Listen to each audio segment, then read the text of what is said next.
色色本尊与分身融合，两者好像互相促进一般，竟有一丝变异。 Cerita berlanjut, Wang Lin menatap pintu masuk lembah kedua dengan mata menyipit.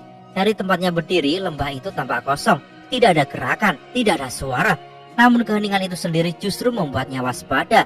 Ia melangkah pelan ke depan, menoleh ke kiri dan kanan, meneliti setiap jengkal tanah. Tangan kanannya membentuk segel dan suara rendah bergema di dadanya. Pergilah. Seketika, batasan yang ia bentuk melesat ke udara. 14 jalur bercahaya membelah langit suram dan menembus ke dalam lembah. Wang Lin memperhatikan dengan seksama. Ia melihat batasan itu lenyap begitu saja seolah ditelan kegelapan. Tidak ada riak, tidak ada umpan balik. Mata Wang Lin menyipit, ia menghela napas perlahan. Jadi benar-benar memakannya. Ia ragu sejenak, tapi tekad segera memenuhi matanya. Ia mulai membentuk segel lagi, kali ini lebih rumit. Puluhan batasan muncul dan berputar di udara, bercahaya seperti bintang. Ketika ia mengirimnya ke depan, masing-masing membelah menjadi 14 bagian, membentuk pola bunga plum di udara. Pergilah. Bunga-bunga batasan itu melesat ke pintu masuk. Wang Lin menjejak tanah dan segera mengikuti mereka. Pada detik itu, mata ketiganya di dahinya terbuka dengan kilatan merah darah. Dunia di depannya berubah. Layar cahaya tak terlihat menutupi pintu masuk lembah, memantulkan kilauan samar. Dan di balik layar itu, sesosok bayangan iblis samar muncul. Bentuknya seolah gumpalan kabut gelap menelan bunga plum batasan tanpa suara. Bayangan iblis, gumam Wang Lin, hampir tak terlihat. Ia mundur selangkah. Dengan pikirannya ia menarik mundur batasan bunga plum. Bayangan iblis tampak ragu-ragu, tapi akhirnya meluncur mengejar. Pada saat itu, layar cahaya di pintu masuk menipis. Bayangan iblis memanjang, melesat maju. Wang Lin merasakan sengatan tajam di dahinya. Mata ketiganya sudah mencapai batas. Sekarang, ia meraung dalam hati. Wang Lin menyerbu ke depan secepat kilat, melesat melewati bayangan iblis, tiba di depan layar cahaya tipis. Tangannya terangkat. Di ujung jarinya, ia mengumpulkan energi pedang Ling Tianhao. Namun dia tidak menembakkannya. Dia menahan semua kekuatan itu di jarinya sendiri dan menekannya ke layar cahaya. Layar itu bergetar hebat, celah muncul, menyebar cepat. Wang Lin melompat melewati celah itu tanpa ragu. Di belakangnya, bayangan iblis meraung tanpa suara. Bintik-bintik cahaya transparan berkumpul menjadi bentuk mengerikan dan menyerbu ke arahnya. Angin sedingin neraka membelai wajahnya. Wang Lin merasa kulit kepalanya mati rasa. Tutup, perintahnya ke mata ketiga. Mata itu tertutup otomatis, sudah tak sanggup bertahan. Saat ia memasuki lembah, pemandangannya berubah drastis. Bumi di depannya berwarna coklat pekat, penuh kerangka tak terhitung jumlahnya. Puluhan ribu tulang belulang berserakan, membentuk pemandangan maut yang menyesakkan. Serangga aneh merayap di antara tulang-tulang, menggerogoti dan menimbulkan suara berderak memuakkan. Di tengah lembah, 8 pedang pendek menusuk tanah, memancarkan aura yang sama persis seperti pedang-pedang yang pernah ia lihat sebelumnya. Dan di tengah-tengah 8 pedang itu, ada tengkorak besar seekor binatang. Taji-taji tulang menonjol tajam, mengeluarkan aura suram seperti hantu. Wang Lin tak membuang waktu. Ia berlari ke tengah lembah, meraih tengkorak binatang itu. Tapi begitu jarinya menyentuhnya, 8 pedang pendek meledak dengan sinar energi menembak ke arahnya. Bayangan iblis juga menyerbu dari belakang. Energi membunuh dan hawa dingin melilit Wang Lin dari 2 arah. Ia tetap tenang, matanya tajam seperti pisau. Berhenti. Mantra itu bergema, ruang seolah membeku sekejap. 8 pedang pendek berhenti di udara, terhenti walau hanya sesaat. Wang Lin menggunakan kesempatan itu untuk meraih tengkorak binatang, menyegel energi di dalamnya dengan cepat, lalu melemparkannya ke dalam tas penyimpanannya. Bayangan iblis mengaum, membentuk aura dingin membunuh. Ia melesat ke Wang Lin untuk melahapnya. Wang Lin tidak menoleh, matanya hanya berkedip ke dalam. Bayangan cambuk karma muncul di antara alisnya. Cambuk karma menjerat udara kosong di belakangnya, menampar bayangan iblis itu. Terdengar erangan rendah dari kekosongan, aura dingin itu pun buyar sesaat. Wang Lin tidak menunggu, ia langsung mundur, menghindari pedang pendek yang mulai bergerak lagi. Tetapi lembah ini sempit, ia tak bisa terbang tinggi. Di mana-mana hanya dinding batu dan tulang belulang. Serangga aneh menyerbu ke arahnya, menggeliat ganas. Kabut hijau mulai membumbung dari tanah, membentuk berbagai bayangan. Wang Lin merasakan kepalanya berdenyut, jalan keluar seolah ditutup rapat. Semuanya ini dibawa dari luar. Gumam Wang Lin. Matanya memancarkan cahaya buas. Berarti gunung ini tak punya pondasi. Ia berputar menghindar dari pedang, serangga dan kabut. Tubuhnya menempel pada dinding gunung. Tangan kanannya menyala dengan energi spiritual celestial bercampur petir. Hancur untukku. Satu pukulan menghantam tebing. Ledakan keras bergema, gunung bergetar. Retakan menyebar ke segala arah, debu naik seperti badai. Di kejauhan, Li Yuan yang menunggu 5 km jauhnya terperanjat. Tanah di bawah kakinya berguncang. Apa yang dia lakukan di dalam sana? Penjaga surga di sisinya bergerak tanpa ragu. Ia menuju gunung itu dari luar. Suara gemuruh lain menyusul. Liwan melongo, menelan ludah. Rekan kultivatorku kadang benar-benar gila. Di dalam lembah, Wang Lin meraung. Matanya merah. Ia meraih batu gunung yang retak dan mengangkatnya beberapa kaki ke atas. Dari sisi lain, penjaga surga menancapkan tangannya ke gunung, mengangkatnya lebih tinggi lagi. Getaran semakin hebat, debu menutupi pandangan. Kabut hijau di lembah berputar-putar dan tersedot ke bawah batu. Serangga juga terseret, bergerak seperti banjir ke dalam rongga di bawah gunung yang terangkat. Penjaga surga berteriak tanpa suara, tubuhnya memancarkan cahaya kemasan. Dengan tenaga luar biasa dia melemparkan gunung itu ke atas lalu menjatuhkannya ke tanah. Dentuman maha dahsyat mengguncang seluruh ruang penyimpanan. Retakan spasial muncul, melebur, lalu runtuh seketika dihantam batu. Tanah ambruk, kabut hijau hilang. Bayangan iblis menghilang tanpa jejak.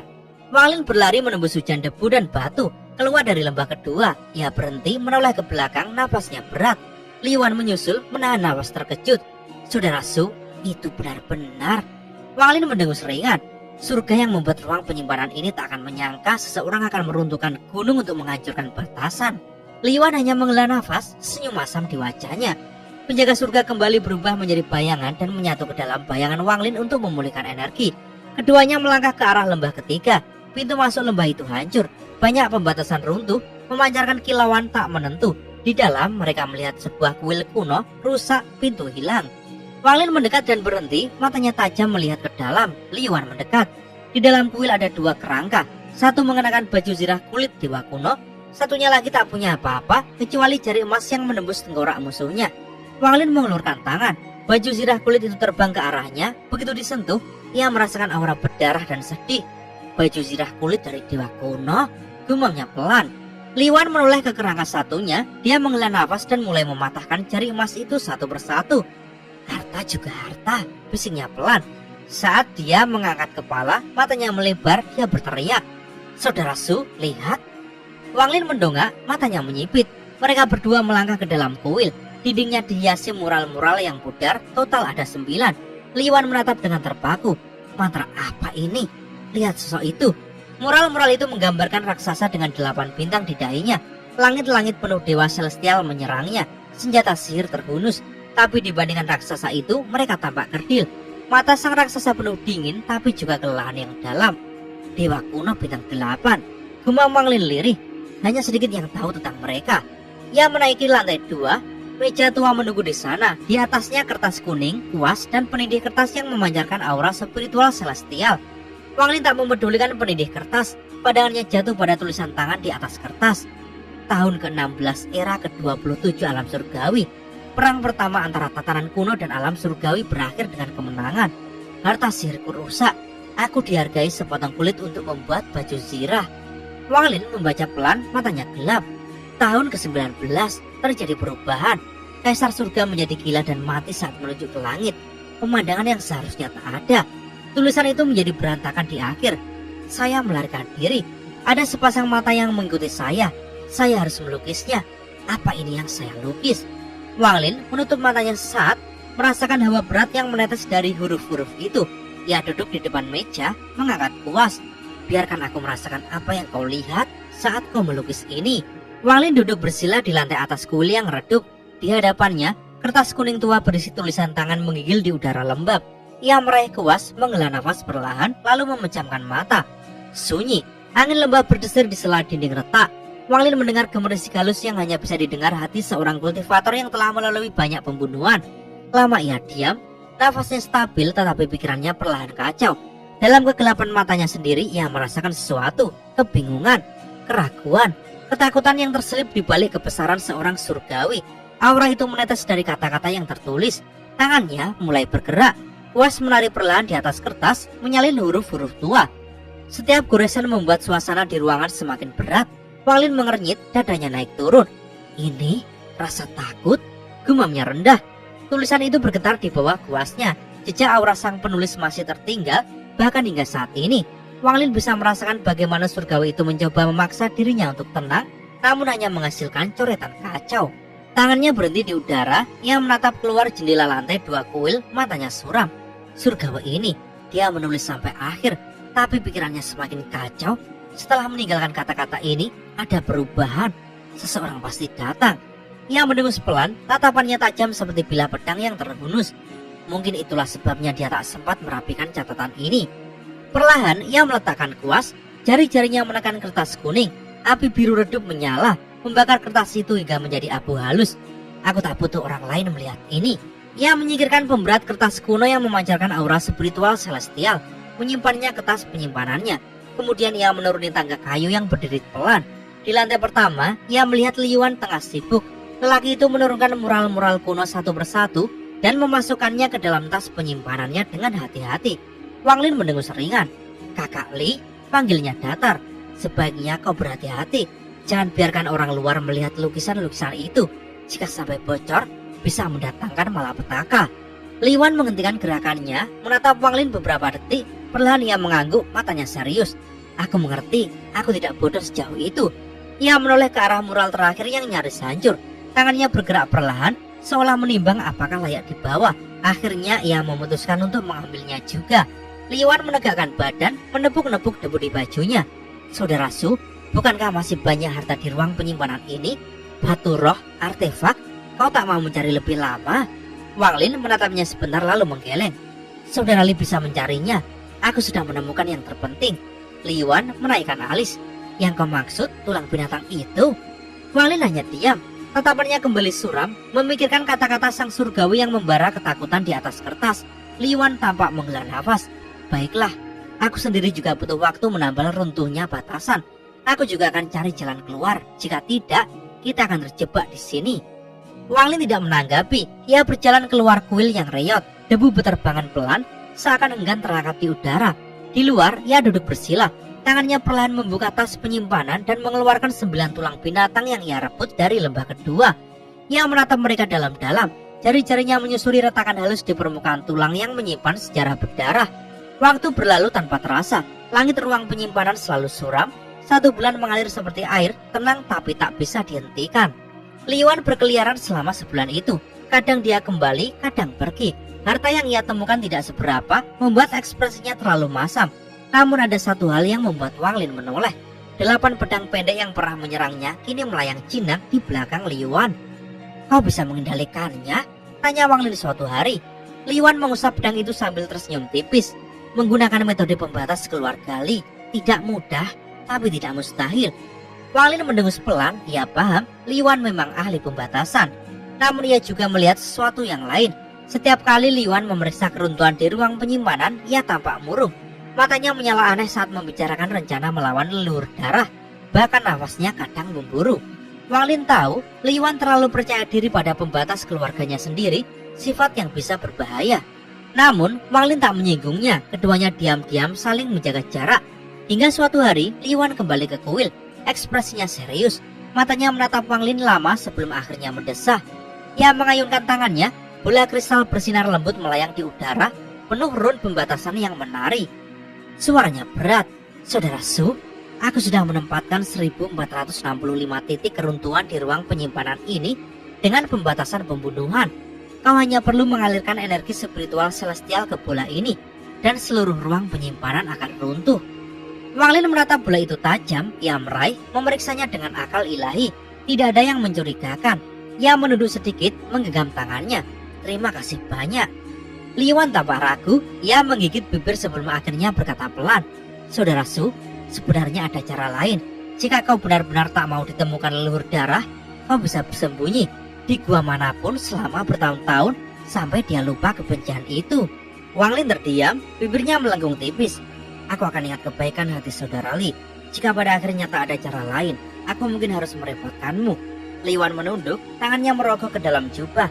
Ia mengeluarkan batu giok hijau yang memancarkan aura pembatasan kompleks. "Ini adalah catatan pembatasan pemusnahan keluarga Li.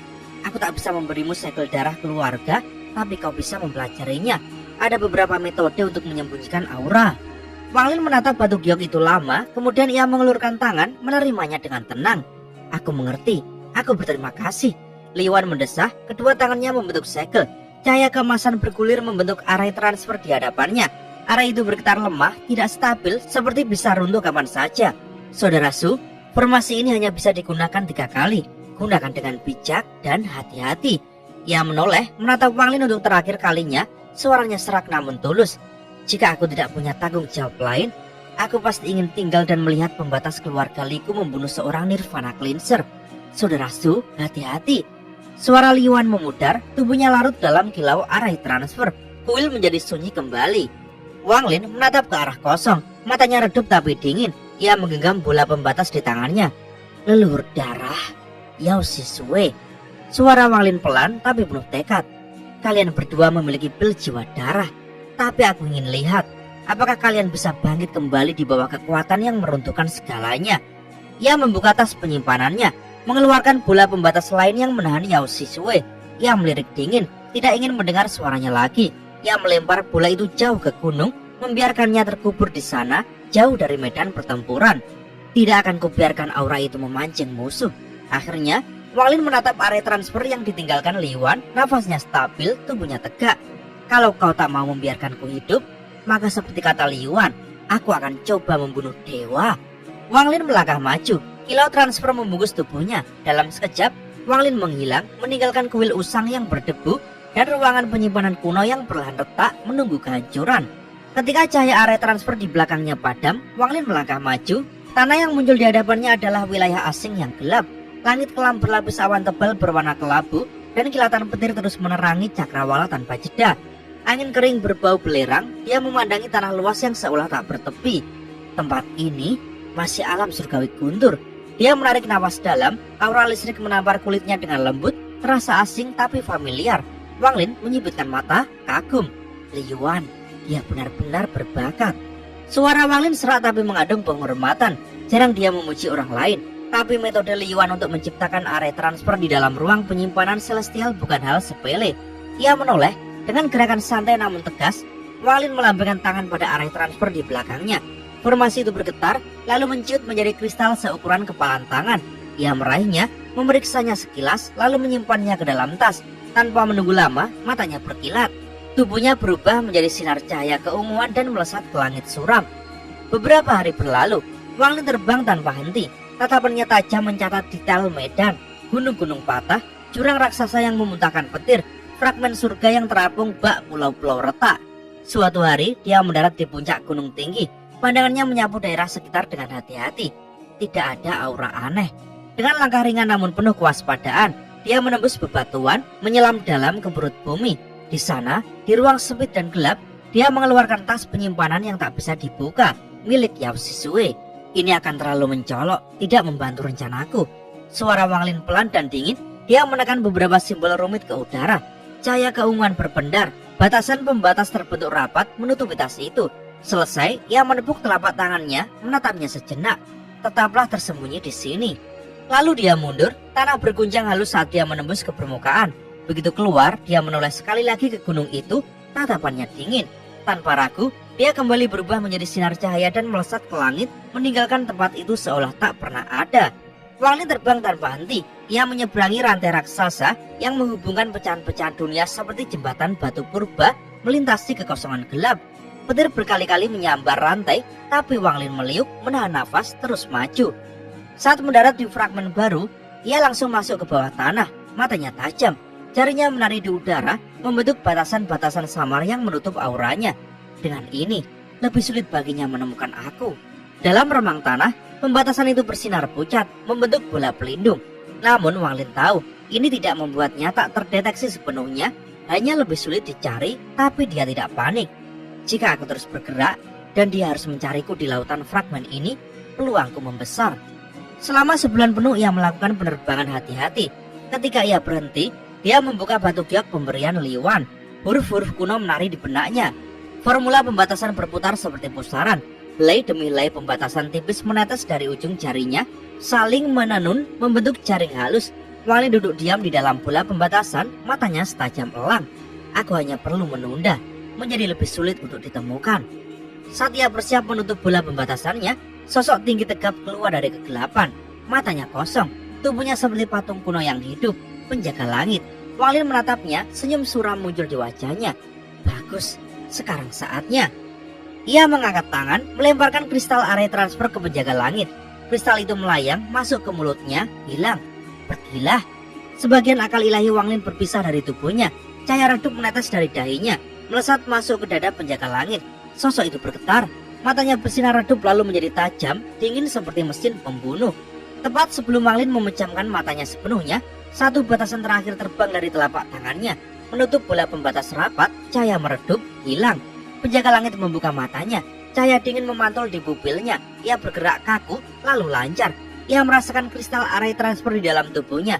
Perlahan ia menggenggamnya di perutnya. Tanpa menoleh ke belakang, dia keluar dari bawah tanah. Tubuhnya melompat, menghilang ke udara malam, seperti raksasa bisu yang dikirim untuk mati. Sementara itu, Wang Lin bisa merasakan jauh di lubuk pikirannya. Tidak ada jejak dirinya. Dia tersenyum tipis. Tanpa penjaga langit, aku tak mungkin menipu leluhur darah. Ia menunduk, matanya redup. Tapi sekarang, aku memegang inisiatif. Begitu dia merasakan asal jiwaku dalam boneka itu, dia takkan bisa menahan diri. Indra ilahi Wang Lin meledak seperti obor di malam gelap. Cahaya ilahi menyapu fragmen seperti lampu mercusuar. Dia melesat seperti meteor, sengaja membuat dirinya jadi umpan. Datanglah, leluhur darah, aku menunggumu. Auranya tajam, niat membunuh mendidih. Setiap kultivator yang merasakan getaran itu pun menahan nafas. Bahkan para yin ilusi pun bergetar, menyingkir dari jalurnya. 5 bulan berlalu dalam sekejap. Wang Lin menebar ketakutan di setiap fragmen yang dia lewati. Dia tidak peduli pada harta, ia tidak berhenti, ia hanya menunggu dan memancing. Di tempat lain, leluhur darah berdiri di atas rantai raksasa di kekosongan. Jubah merahnya berkibar, mata merahnya menajam setiap hari. Dia menapak, namun tiap langkah seperti teleportasi. Auranya tidak meledak, tapi niat membunuhnya perlahan menetes seperti darah segar. Wajahnya tenang, tapi dalam diam matanya merah padam. Dia menatap jauh ke depan. Wang Lin, kau kira bisa lolos dariku? Matanya meredup, bibirnya bergerak tanpa suara. Siswe, tunggu ayahmu. Akhirnya, pada suatu hari yang suram, Wang Lin meliuk di rantai di tepi fragmen lain. Langit tiba-tiba menghitam. Awan pekat bergulung, suara retak seperti tulang patah menggema di udara. Langit membelah seolah diiris pedang raksasa. Darah menetes dari celah awan, melumuri dunia dengan merah menyala. Indra ilahi yang menakutkan meledak seperti badai. Fragmen itu bergetar hingga retak-retak. Wang Lin mengangkat kepala, senyum dingin melintas di wajahnya. Kau akhirnya tiba. Dari kabut merah darah, sesosok pria muncul. Rambut merah seperti api, alis merah membingkai mata yang mengandung kobaran kemarahan sejati. Jubahnya mengepul seperti lautan darah. Leluhur darah menatap Wang Lin dalam diam. Udara di sekitarnya mendidih. Wang Lin melihat api yang membakar dunia di mata leluhur darah. Kemarahan seorang ayah yang kehilangan anak. Dia takkan bicara panjang. Benar saja, leluhur darah tidak berkata apa-apa. Hanya mengangkat tangan kanannya, jarinya menunjuk lurus ke arah Wang Lin. Langit retak seketika, petir berdenyut menari. Suara menghancurkan tulang belakang menggema. Kekuatan itu melesat seperti tombak raksasa, menusuk langsung ke dahi Wang Lin. Namun Wang Lin tidak bergeming. Matanya tajam seperti belati. Suaranya rendah namun keras. Jika kau membunuhku, meski Yao Sisue punya pil jiwa darah, dia pasti akan mati. Dan cerita pun bersambung.